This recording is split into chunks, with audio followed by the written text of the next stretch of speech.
Meredith Molinari here on the PlayStation Livecast. It's been an amazing day one here at E3, but we're not done yet. I would like to welcome my guest, Sefton Hill, who is the game director of Rocksteady. Batman Arkham Knight releases in like a week. Oh my gosh. Okay, so there's so much to talk about. I know we got a little bit of time to talk about some things before the press conference, but I want to get right into it. Dual play. Yeah. This looks amazing. The idea you have all these other allies that can join in with you. So explain a little bit about how that works. Yeah, so dual play is something that we wanted to really develop with a free flow combat system, bringing in other heroes to fight alongside Batman. A big theme of the game is Batman's allies and how they support him, how they allow him to take this big, how they allow him to fight this battle against all the supervillains in the city, and also how, you know, they're his weakness because they're a point that can be attacked, you know, and so we wanted to really introduce those into being an integral part of the story and an integral part of the gameplay. So in the dual play, you can fight alongside Nightwing, you can fight alongside Catwoman, you can fight alongside Robin.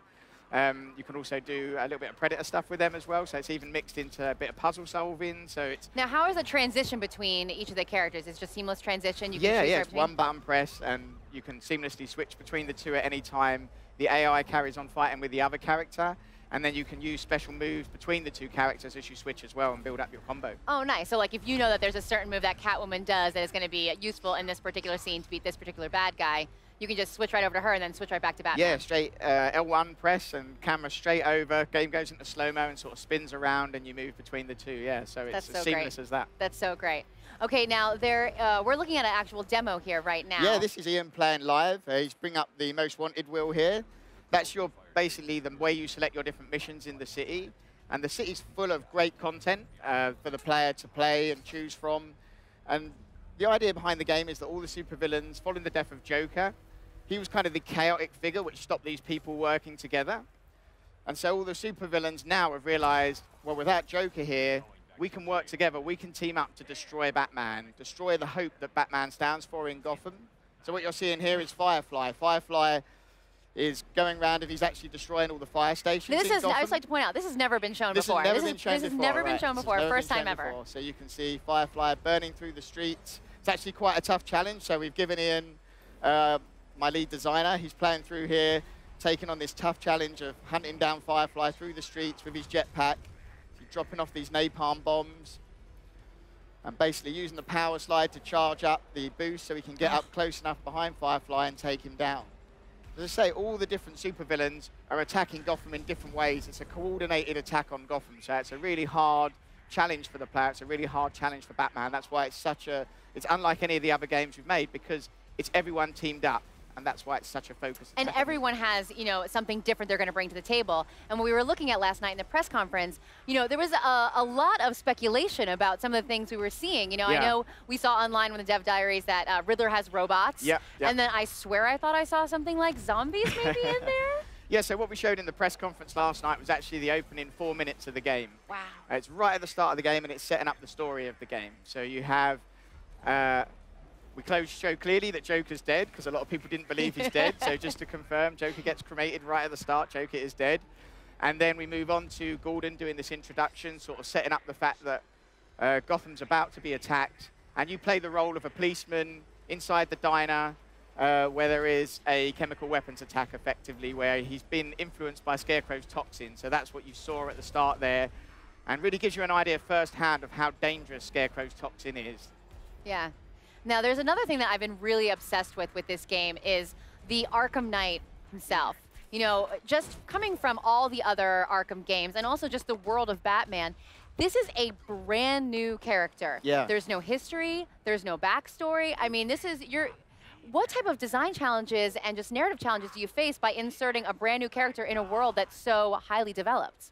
I mean, it's really a question of, you know, we respect the universe so much that we only wanted to bring something into it if we really believed in it and felt like this is something that's worthy of being in this universe and complements the other supervillains that are already there. We didn't want something that sort of trampled over an existing character. So he really is a counterpoint, a counterbalance to Scarecrow, who's doing these big psychological attacks on Gotham. The Arkham Knight provides the muscle. He's recruited this militia force in order to occupy the entirety of the city, which is something that you actually see happen and develop over the course of the game.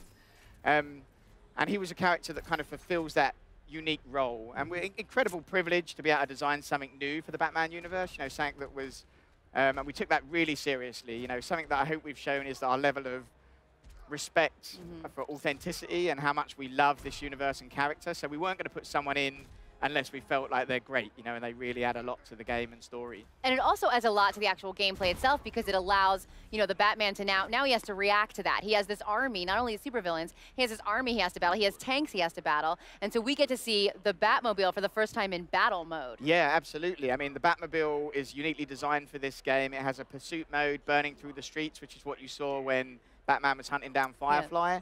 And then it also transforms into battle mode, one single button press, and boom, the wheels splay out to give the car added balance when it fires, and you can fight tanks and the various drone forces that the Arkham Knights brought in. So, yeah, the Batmobile is something that is Batman's ultimate gadget. It's not a new and different gameplay experience separate to Batman. It's something totally implicit in everything that Batman does in the game. So that was really important to us, that it's not a separate thing. It's Batman's 12th and most important gadget. And we get to drive it. For sure, for the first time ever, we get to drive the Batmobile, which is so cool just to be able to do that. Eject out, glide through the streets. You know, you can basically, the way the two work together is such a key part of the game. Now, how does the Batwing interact? You can actually call that in and update your Batmobile? So the Batwing is basically used to drop off some upgrades to the Batmobile. I mean, your main method of getting around is gliding and also using the Batmobile to get around through the city. But the Batwing's there to provide support, some aerial support at key points. The main thing you'll be driving is the Batmobile, but the Batwing is providing a level of backup.